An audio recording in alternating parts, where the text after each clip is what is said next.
Before you listen, if you enjoy the stories and want to hear more, then please consider subscribing. Most of you listening aren't subscribed, so please take this time to subscribe. Turn on notifications so you'll never miss a story and be the first to hear. You'll also be supporting me. Thank you.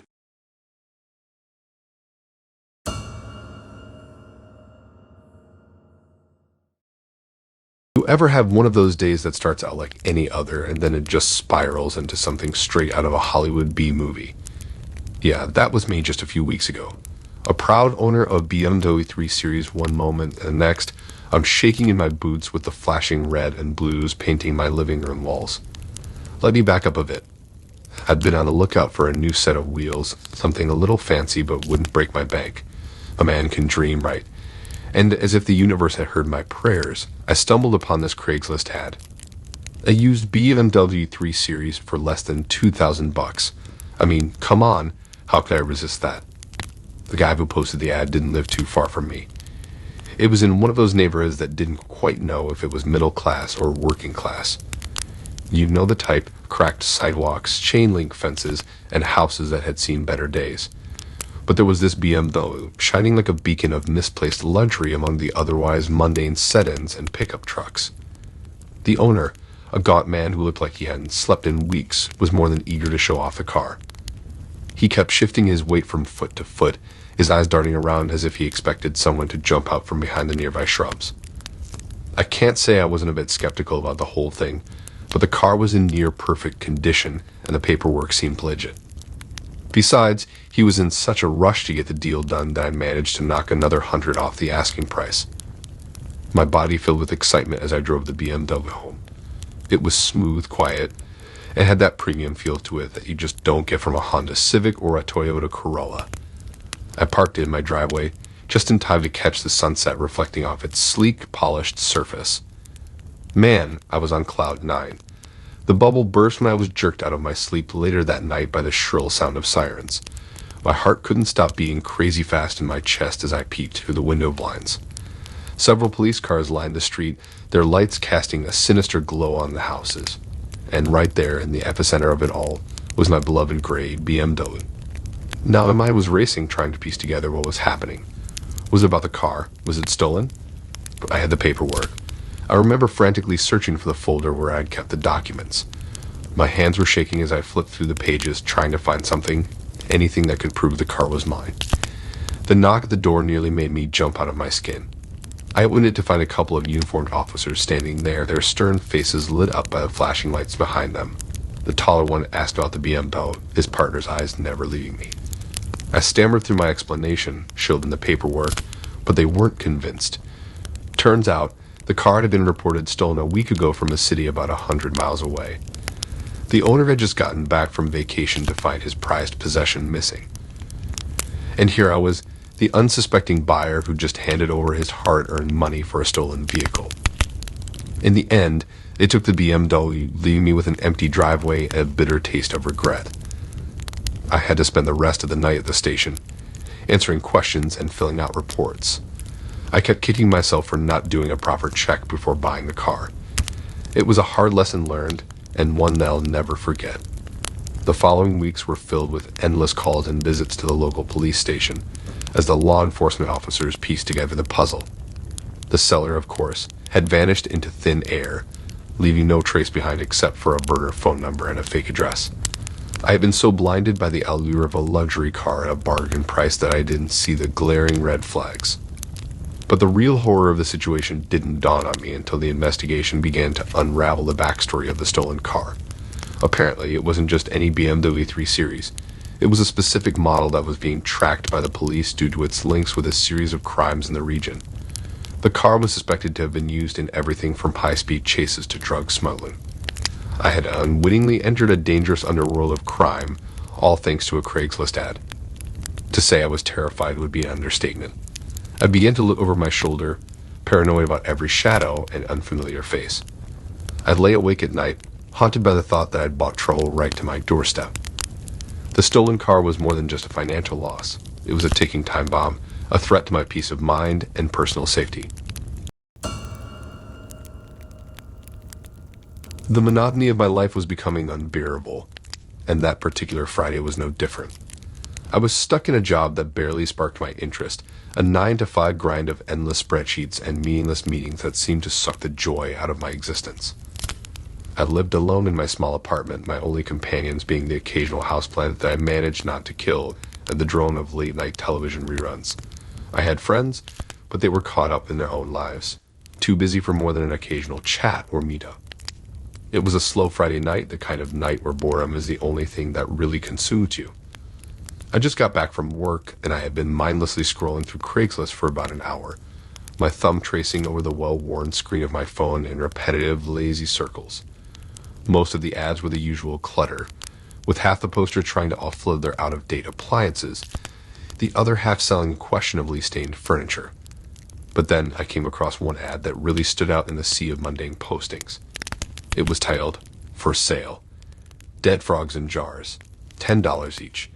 The weirdness of the ad caught me off guard, piquing my morbid curiosity. I clicked on it. The seller had posted numerous pictures of said jars, each one meticulously labeled with handwritten tags, bearing Latin names I vaguely recognized from high school biology classes. Still chuckling to myself about the ludicrous nature of the ad, I decided to message the seller. The combination of boredom and curiosity pushed me to inject some amusement into my otherwise dreary evening. "Hi there," I typed. "I'm very interested in your frogs. Would you accept $5 instead?" I was joking, of course. I didn't actually want to buy a jar of dead frogs, but I figured it would be amusing to haggle over something so bizarre. Much to my surprise, the seller replied almost instantly. "Deal," the message read. No counteroffer, no question about my seriousness, just a straightforward acceptance of my half-priced proposition. Suddenly, the joke felt a lot less funny, but trying to maintain a light-hearted stance, I brushed it off, thinking he might just be as bored as I was playing along. What I hadn't expected was the relentless follow-up messages. It was as if the seller had lashed onto me, insisting on arranging the pickup, asking about my preferred frog species, discussing the best ways to preserve the jars. It got to a point where I felt cornered, infused by a zealous pursuit of the sale. I decided the joke had run its course. I didn't reply to his messages and eventually had to block him, hoping that would be the end of it. However, my hope was short-lived. It was around midnight when my phone vibrated, illuminating the darkness of my room with an eerie bluish glow. The number wasn't familiar, but the message it bore was unmistakably clear. Once my phone illuminated with a message from the frog seller, I felt the reality of the situation sinking in. I was wide awake, the late-night silence amplifying the adrenaline rushing through my veins. "When are you coming to pick up your frogs?" Read the message. The bluntness of it, combined with the fact that he now had my number, sent an uncomfortable sensation down my soul. I tried to dismiss it as a fluke, a coincidence maybe. But then another message arrived. "You agreed to buy, right? I'm waiting." Each message from the unknown number was like a body blow, intensifying my fear, making my hands shake as I struggled to rationalize what was happening. The messages kept pouring in, each one more insistent than the last. They were unsettling in their regularity, turning my phone into an object of dread. Every time it vibrated, I flinched. Every notification became a source of anxiety.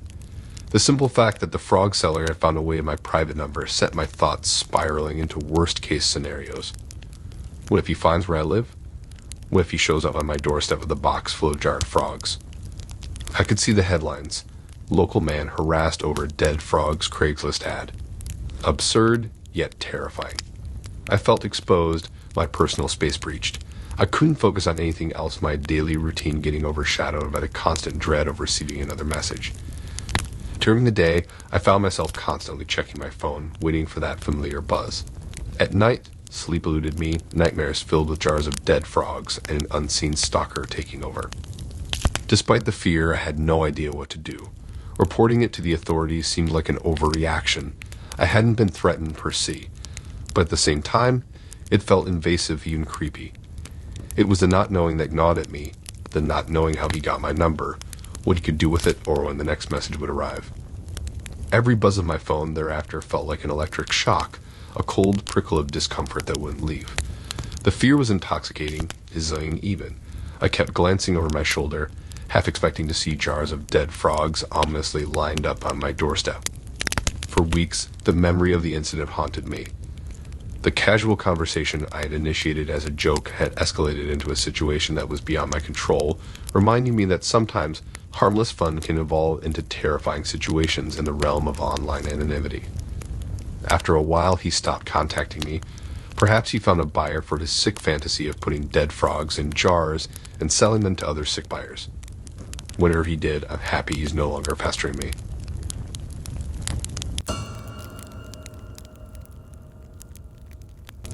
I've always been a bit of a vintage music fanatic, drawn to anything that echoed the past.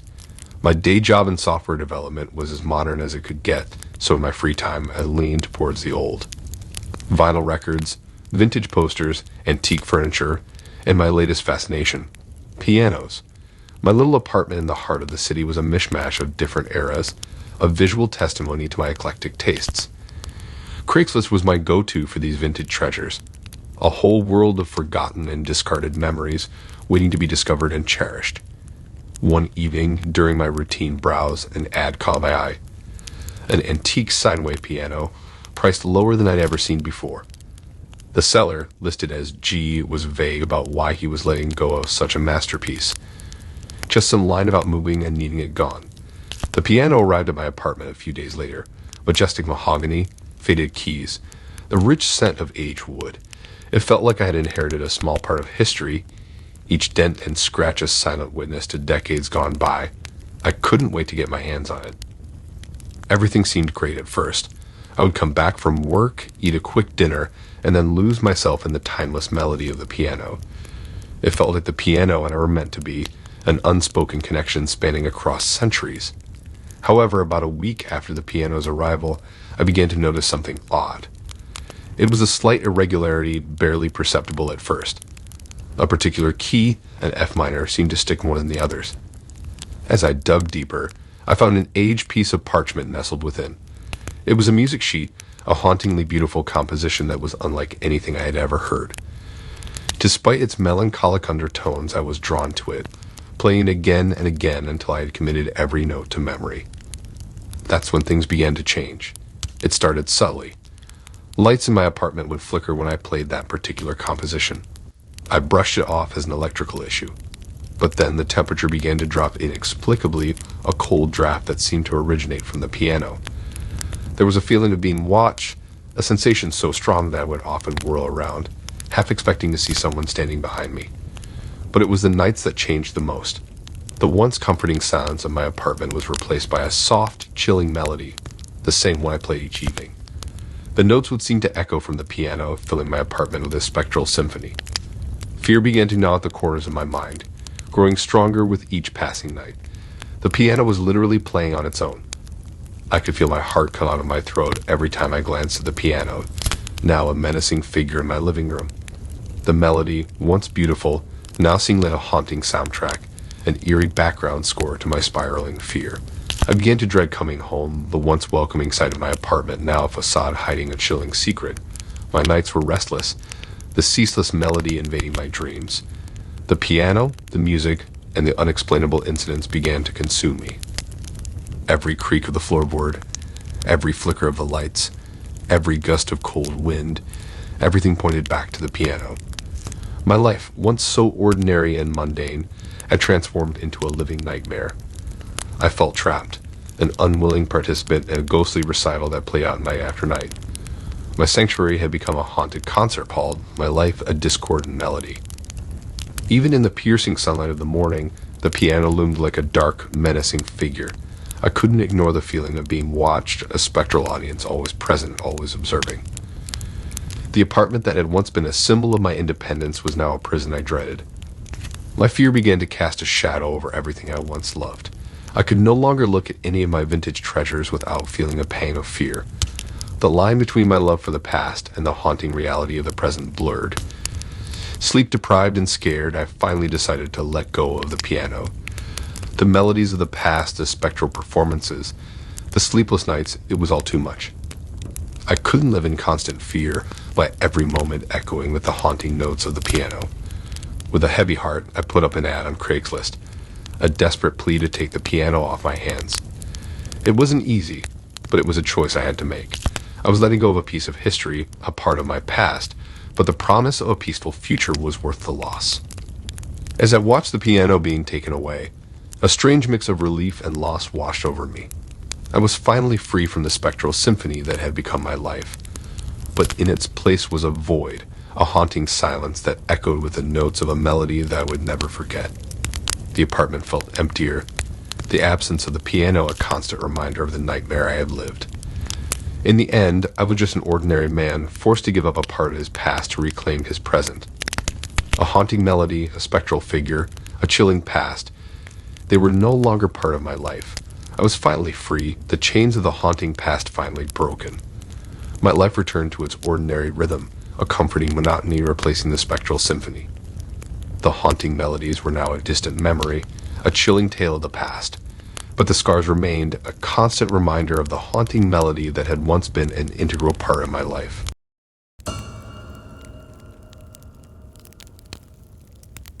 Holy heck, let me tell you about the straight bonkers ride I recently found myself on trying to make a quick buck selling an old iPhone on Sketch Central known as Craigslist. Nearly got straight jacked by this wanted punk con artist frat bro type in a grocery store parking lot when meeting make the swap. Lucky for me, an off-duty popo witnessed the whole darn attempted heist go down and busted this brazen thug. Still though, thankful as I am, the whole mess gave me wicked bad anxiety about future private online sales with possible shady strangers in the future. So here's how she all went down. I'm just chilling one lazy Sunday afternoon, fresh off upgrading my mobile devices and pretty stoked on my new fancy iPhone 12. After I finish transferring all my essential junk to the new daily driver, it hits me. Why not sell my now useless old iPhone 8 on Craigslist or one of them apps to try and cash in a little? Gorgeous new phone don't pay for itself, unfortunately. I figure an easy Benjamin or two can come from passing the relic on to another civilian just fine. Be pretty dope supplemental income source actually with holidays coming up on this year's stingy paycheck situation. So I hop on trusty old Craigslist to toss up a quick sale listing. Make sure to hype up all the phone's bells and whistles in the pics and description. Wanted to make this bait extra juicy and enticing for potential buyers cruising the electronic classifieds. Within literal hours, my inbox started blowing up with hella prospective buyer inquiries. Most be obvious copy-paste lowball bot scams or overseas buyers requesting shady wire transfers. But one message pops out, this cat brat hits me up. Says he's a college student super eager to snag my iPhone for the full cash asking price if we can meet up ASAP. Claims he desperately needs a replacement phone cause his got tragically stolen off campus last week, leaving him struggling for class and his job. Sob story seemed a little sus and desperate, but meeting locally seemed chill enough for a casual introductory deal. So me and this Brad guy messaged back and forth, settling at a public grocery store lot to make the trade the next evening. Clear safety choice, cameras everywhere, and plenty of civilian witnesses milling about for my own assurance. Dude tries to steer conversation to some off-road deserted side street suggestions, but no way Joseph was I about to get jumped in a dark alley. Hard passed on that skeevy advance real quick. Let's keep this all public Brad my guy. Thinking I was smooth dodging red flags off rip. Next day I roll up on location for the prearranged phone sale, peering around hesitantly for this maybe footboy named Brad.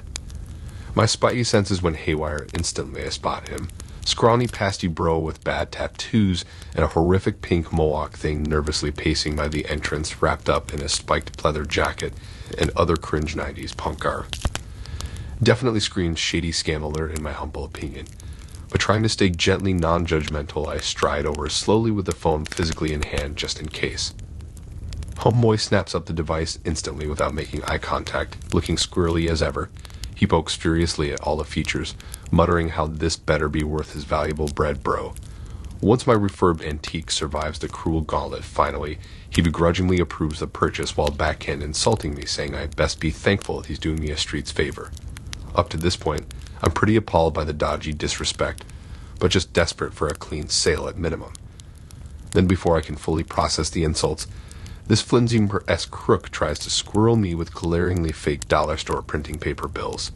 My amateur eyes can clearly see this joker's trying to get away with felony forgery like I'm some dumb square right for illegal pickings. My temper starts rising instantly at the blatant attempted duping, but before I can fully react, dude full-on grabs the phone outright from my hand and spins on his grubby boots to sprint off cackling. My adrenaline spikes, instantly watching my precious collateral tick off into the unknown darkness. Things was about to get rowdy now, but against all odds, suddenly, I watched this giant beef muscle bro in street clothes run full steam out of nowhere and straight body slam Brad the crook flat onto the pavement like an inful sack. I screeched to a stunned halt, confused watching the chaos unfold. Then lo and behold, backup Dwayne Johnson whips out a badge and cuffs, identifying his off-duty officer status while reading the amateur criminal his long list of impending permanent charges. Amazingly, one of Jersey's finest had been staking out the lot for weeks amidst public complaints about harassment in them parts. A hero. Anyways, long story short, grateful officer returns my stolen merch safe and sound shortly. Meanwhile, attempting robber Brad gets hauled off to the pen after what I later learned is an open warrant rap sheet a mile long for similar armed section charges. Here I thought I was dealing with a troubled broke college kid, but nah, full-on career con man bandito. My weight was snatched bald, realizing how close of call I survived. So, fellow side hustlers and entrepreneurial Craigslist dwellers, take heed from my traumatic tale. The economy jumble out there is no joke. Desperate scammers be running absolutely wild, ready to stick up vulnerable folks soon as they think spot an easy come up. And that's the cold facts. My lesson learned is to only meet for business now on approved police-sanctioned safe trade internet sales sites.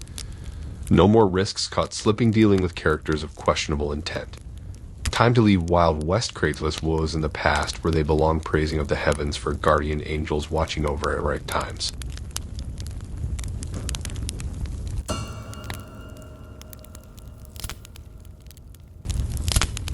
I'd always been a Craigslist enthusiast. The thrill of finding the odd and unexpected was an addictive pastime. Scrolling past everyday items, my eyes came to a stop at an ad labeled, "A Piece of Forgotten History." It was a simple, weathered box. Its charm wasn't in its appearance, but the mysteries it held. Being an amateur historian, the lure of the unknown was irresistible. On impulse, I hit purchase. When the package arrived a few days later, I remember the surprise at its weight. It was just an old wooden box, but felt like it carried centuries. The carvings were unusual, unlike any historical symbols I was familiar with. A hobbyist cryptographer, I was drawn to them, like a moth to a flame. Each one seemed to tell a story that I was determined to decode. Before long, I found myself immersed in decoding the symbols on the box. Old books and manuscripts littered my study, every waking hour spent on deciphering the unknown. The complexity of the symbols was a challenge that fueled my determination. It wasn't long before the box began to influence my dreams. Dreams where I was an explorer discovering lost civilizations, finding hidden treasures, each dream a unique adventure inspired by my obsession with the box. I'd wake up exhilarated, ready to tackle the day and the mystery of the box. While the days were exciting, the nights were beginning to become unsettling. I started sleepwalking. I'd wake up in the morning with the box on my desk instead of the shelf where I had left it, or find it on my bedside table instead of the living room. It was strange, but I dismissed it as stress or fatigue. Each night, as I fell into the grip of sleep, I found myself in an uncanny landscape. The dreams, or rather nightmares, were eerily vivid. It was as though I was stepping into another world, a world crafted from the stories hidden in the box. I would find myself in a dense forest under the cover of the darkest night. The wind whistled through the leaves, creating an orchestra of hushed whispers. I felt a strange connection to this place, like it was linked with the box's cryptic past. The symbols etched on the box, they seemed to be coming alive in my dreams, appearing in the gnarled tree trunks, on the stones lining the path, even in the constellation-filled sky above. The forest was labyrinthine, seemingly unending. I would wander for what felt like hours, drawn deeper into its depths by an inexplicable force. I could feel the chills run down my spine, the eerie quietness wrapping around me like a thick fog. As the cycle of dreams repeated, my nights became a roller coaster of these intense experiences. They were terrifying, yes, but they were also an enigma that I couldn't resist. Each dream brought with it a new piece of the puzzle. Each nightmare was a step closer to decoding the box's secrets. My curiosity about the box's previous owner led me to search online. Hours turned into days as I dug into the digital world. The breadcrumb trail led me to the name of an antique collector known for his eccentric collection. The collector had disappeared without a trace, leaving behind his vast collection, and one item was eerily similar to my box. The knowledge added an eerie layer to the already growing enigma of the box. I found myself drawn into its mystery even more. I spent more time on it, let it consume my days and invade my dreams. It was like living a detective novel, and I was the protagonist, trying to solve a mystery that seemed to deepen with every revelation. I knew I needed help, so I reached out to a university professor, an expert in ancient history and symbols. Our email correspondence was filled with theories, discussions, and shared excitement over the mysteries the box held. The more we delved into its past, the more intrigued we became. The box was more than just an item I'd bought on a whim. It was an adventure, an unsolved mystery that had somehow intertwined with my life. I looked in the mirror one day and saw the reflection of a man driven by a relentless quest. The days blended into one another, the box becoming a constant, a companion in a journey of revelation. As I write this, the box sits on my table, a testament to a forgotten history that's begging to be discovered. Each carving a puzzle waiting to be solved, each dream a clue to its past, each day a step closer to unraveling its secrets. And so here I am, an ordinary guy who'd bought an old box on Craigslist, now living a life that's anything but ordinary. With the box, I've learned, felt, and seen more than I ever imagined. It might not have the adventures of a fictional tale, but it's my reality, my journey, and I wouldn't trade it for anything else.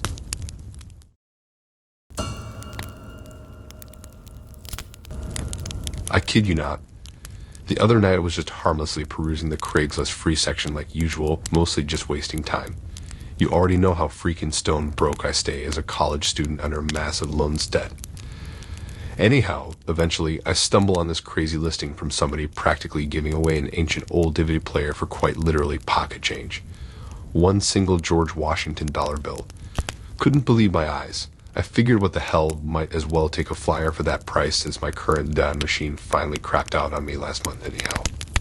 So I hit up the seller, who tells me to swing by this real dilapidated looking apartment complex the next evening to grab it. Let me tell you, just pulling up to this place set off all types of internal alarm bells. Garbage everywhere, groups of sketch balls lurking on the corner, tatty curtains in all the windows. But hey, I didn't come this far to wuss out now over a reasonably priced DVD player. I'd get to the door of this guy's ground floor unit and knock. I kid you not when I say the absolute tweaker who answers looks straight out of a horror movie. Older white dude with rotten teeth, literal death stench, clothes that probably stood upright on their own. Clearly was fiending for his next fix of whatever the hell had this guy clinging to life by a thread. I gotta admit, this was absolutely not the vibe I expected from the polite email exchanges about coming to pick up a cheap electronics item. Trying not to seem rude, I just asked politely if he's the one selling the used DVD player listed for $1. Instantly, this guy's beady meth eyes seem to spark and glaze over with faraway excitement. He starts rambling enthusiastically like, "Oh, hell yeah, buddy, I got that machine nice and hooked up for ya. It was my dear old mama's before she passed recently, rest her soul. Treat it real gentle, 8. Now look, everything in my spirit is telling me to just call it quits, wish this man while getting his affairs in order quickly, and hightail out this literal haunted house. But me being the broke, willing to risk it all for savings type of cat I am, I just smile and start to pull my wallet out after the heartfelt story, ready to graciously take this poetic hand-me-down off the poor guy's overwhelmed hands. But then this emaciated dude surprises me, getting even more animated if it's possible. Oh, wait 1 sec, my guy. You know what? Let him toss in this big old box of random tids I've been trying to get rid of too. Yeah, man, go ahead and take all these on the house for ya. Just help me clear some clutter around here, you feel me? In that moment, I knew I had surely perished back in the chaotic parking lot somehow, and this was my eternal Sisyphean damnation. Being endlessly offered sketchy handouts I didn't really need from a meth pipe mirage deep in the hood. I mean, every single one of my senses and self-preservation instincts were violently screaming hell no, retreat immediately. But hey, I was already there. Dude seemed so oddly desperate and delighted to unload everything on me. Plus, who doesn't love free mystery stuff atop a killer bargain electronic? So I hesitantly just smiled and graciously accepted the big dusty box of random duds along with my still reasonably priced vintage DVD player. He seemed so weirdly emotionally invested in me taking them too. I truly didn't want to find out what unhinged meth paranoia might unleash if I refused. Fast forward to later that night, I finally get a free moment to assess these free devs I scored. Just as expected, honestly, pretty much all of them were straight up dollar bin quality and utterly mundane. We're talking messy stacks of little kids' cartoons, lame sci-fi B-movie flops, a decade-old nature documentary miniseries. Typical stuff you see littering thrift shops that nobody wants. I keep sifting aimlessly through the banal titles, just tossing each case aside until near the bottom. I catch a glimpse of something I hadn't noticed before. Lo and behold, buried in the mix was a single mystery disc in one of those clear cases with zero cover sleeve or info labeling. Completely blank face, but a regular pressed silver dude inside nonetheless. Now my curiosity is beyond piqued. Maybe somebody just burned some old personal video footage here for safekeeping. I mean, hey, could be comedy gold getting a glimpse of some awkward 90s family vacationing or Christmas is past if I throw it on.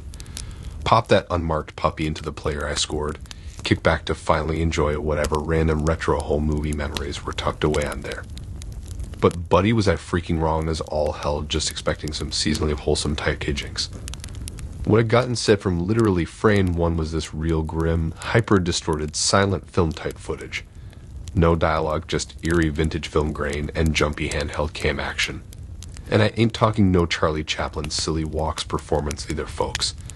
This was blood ritual hooded figures creeping ominously round a stone altar type diabolic witchcraft realness from the pure depths of Hades itself. I'm talking faces obscured by dark capes, fast flickering infernal imagery I could barely make out around this raging fire under the moonlight. The sheer ambiguous terror had me levitating, searching my soul for answers. Like was I glimpsing some secret society's confidential rituals, Illuminati eyes wide shut madness. I sat there in silence, just taking it all in petrified. What discovered this unholy artifact? Where did it come from, and what sinister worship did I just blindly stumble into? But rather than doing the rational thing and immediately destroying such an obvious conduit of Beelzebub directly channeled into my intimate living quarters, I just kept watching. Kept getting sucked deeper into the swirling abyss like a limp sheep led to slaughter. Even when the first horror movie jump scare hit as it cuts out of nowhere to the same sinister cult now freaking holding hands aggressively dancing round in a circle under moonlight. Camera zooms right in on their faces at one point, pure nightmare fuel, and swear to God, I almost fainted like a Victorian housewife when I realized every single one of these people just had straight up no eyes. Empty blood-gushing red punctured sockets still staring ahead. I had to literally pause and take a long perma-scaring walk around my house to even comprehend the genuine darkness I had encountered. This had to be a prank, like some goofy film school kid's final exam presentation, right? I mean, just had to be creative practical effects and makeup wizardry at play, right? Eventually I talked my spineless booty into sitting back down and resuming the vile duct tape data-thon. What followed for the next few minutes was a truly disorienting descent even deeper down the social media addiction rabbit hole. Except this hole was a one-way first-class ticket aboard the Hellbound Express. I just sat mouth agape, powerless to look away as the whole production spiraled further into violent insanity.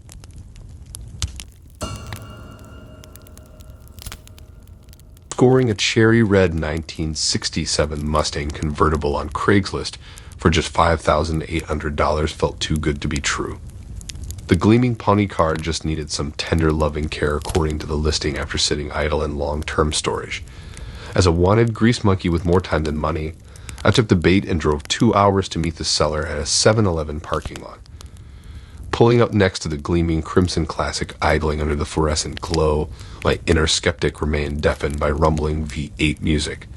The car radiated kinetic energy like a wild bronco waiting to bolt. Inside I found worn leather seats, polished wood grain dash showing slight cracks, and a fading paper dealer sticker still clinging to the passenger window as artifacts of bygone eras. The odometer read 88,724 miles, but something about the Mustang felt eager to devour road trips, rather than destined for a museum display case quite yet. The seller was a 40-something guy named Kurt with a missing incisor who eyed me up and down warily. You shreve the type who can handle 400 horses under that good kid. His sharp question held no trace of doubt I could easily cough out the asking price. Attired in threadbare jeans with motor oil stains, I likely resembled an aimless tire kicker rather than qualified buyer. But after a brief test drive where the Mustang hugged curves like a dream, I peeled off crisp bills that depleted my savings but secured the title. That first night, as I proudly parked my flashy new toy in the driveway, doubts flickered about sinking so much cash into an old fixer-upper. The peeling clear coat suddenly signified countless potential issues hiding beneath the sleek exterior, but visions of tuner magazines featuring my custom restoration calmed those fears. I had plucked a forgotten gem from gloomy oblivion in that 7-Eleven parking lot. At dawn, I eagerly slid behind the worn wheel, ready to cruise into work blaring classic rock. Turning the key spawned only lifeless clicks. After 20 futile attempts, I popped the hood to troubleshoot before resorting to banging my head against the non-functioning steering wheel. 2 fruitless hours later, I had to ring a coworker for a humiliating ride instead of rolling up in my so-called hot rod. Further inspection revealed the starter itself turned fine, but spun without engaging the engine. I cleared my schedule that night after work to really get elbow deep sorting through problems. Only then, crawling under the Mustang, did I notice the license plate seemed oddly crisp compared to the weathered surfaces around it.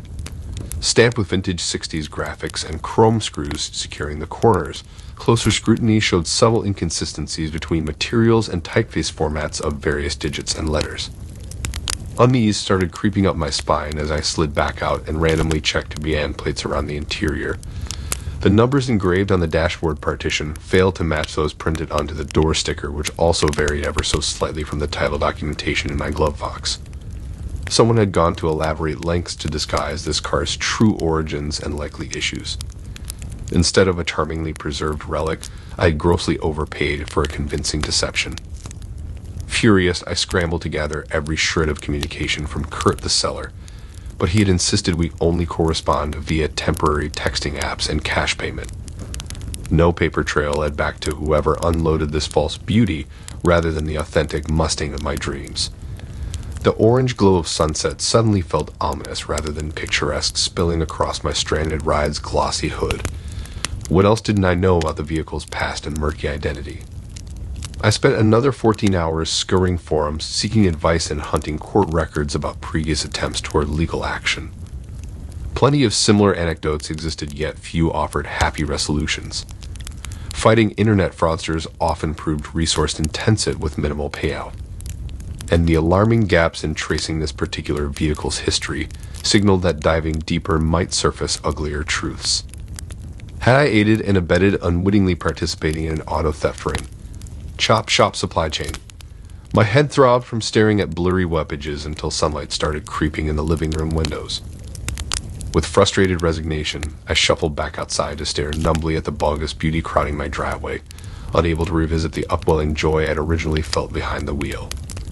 Now the symbol of personal promise tasted like bitter betrayal of my own blindness, but determination hardened my heart against surrendering complete defeat. I might be stuck for the moment with this lemon, but I would slowly peel back its secrets no matter what rot lived beneath the shiny skin I had so foolishly coveted from a calculated hustler.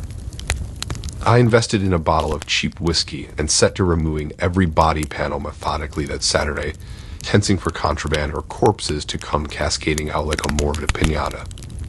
All I found instead was amateur patches hiding shoddy repairs and structural rust bubbles. Worse cosmetic damage than represented for sure, but not the level of pure evil my creeping paranoia imagined. No scratch in the glossy paint could fully conceal the painful lesson I had bought regarding assumed integrity, though. Having reached bare metal carcass with only my own foolish reflection glaring back, I nearly grabbed a sledgehammer to pulverize the haunting reminder mocking me from the driveway. But ultimately financial realities rule against destroying my expensive psychological anchor, holding me tethered to past potentialities before charting some alternative course, correcting my circuitous route forward. Monday morning instead witnessed the Mustang chugging down streets towards my part-time auto mechanic gig, rather than the glamorous image in my original rear-view fantasies. As I rolled up next to the logo-wrapped tow truck in front of Joe's house of pot rods, my phone dinged a new message notification. The temporary number I didn't recognize, but the words struck instant recognition. Saw you cruising the Stang. Pretty cherry ride, got any others to unload lol. Hands trembling in rage, I typed back my vow to the scammer that one day we would meet again face to face under far less fortuitous circumstances for him rather than me once more eating bitter dust lingering in his dirty wake. I had this old computer screen sitting in my basement for a long time after getting a bigger one. I thought I would put it on Craigslist to see if anyone wanted it for a low price. The next day, some people messaged me and I decided to sell it to a man named Mark for $300 in cash. That seemed like a good deal to get it out of my house. Mark came over later that afternoon to get it. He looked like a regular guy, nothing strange about him. I carried the screen out and he looked at it, smiling, saying it would work, perfect for his home office.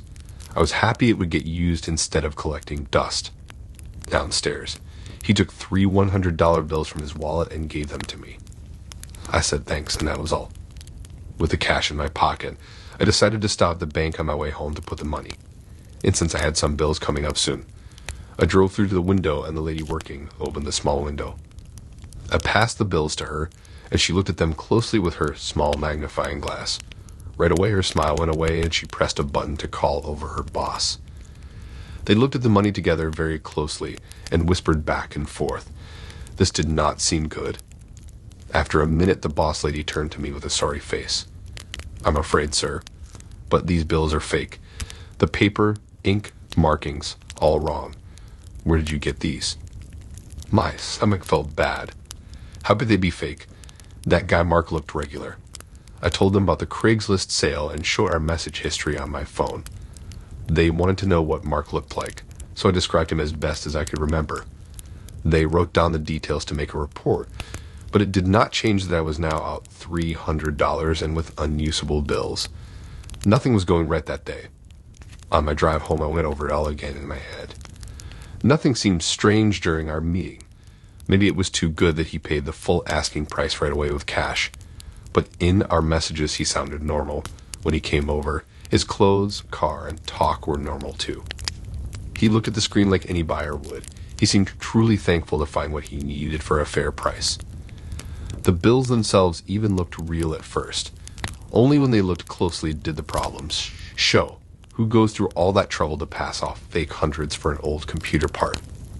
It did not make sense, unless there was more behind it. Was I just an unlucky guy selling old stuff? Or did Mark have other bad plans that never came out? I could not stop the uneasy feeling coming over me. In the next days, I read everything I could find online about similar Craigslist scams and fake money operations. Some were small time, but others led back to large criminal groups. I stared at the pictures I took of Mark on my phone, trying to see past what he showed.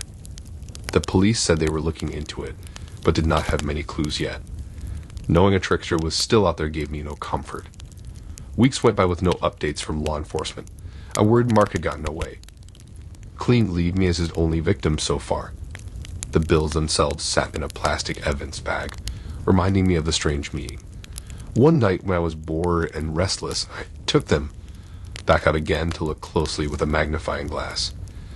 That's when I noticed it, a very small problem with the printing on Benjamin Franklin's clothes, hardly visible, but it was enough. The next day I spent hours carefully looking at very clear pictures online of real 100s with my magnifying glass. I compared every tiny detail until finding another bill with that exact small problem. I took screenshots and made notes, carefully putting the clues together.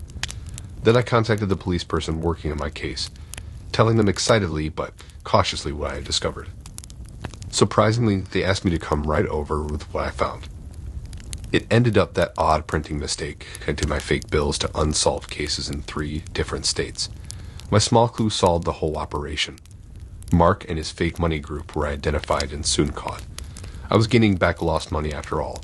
The police person thanked me personally, saying I was very important in taking down a large criminal group. Who would have guessed my silly Craigslist meeting would turn into helping to catch dangerous liars? Sometimes strange stories really do have bigger meanings. I'm just happy some good came from the whole weird experience in the end. Thanks for listening in. If you like these stories and want to hear more, then please subscribe and like and support this new channel. We have more stories for you to listen to.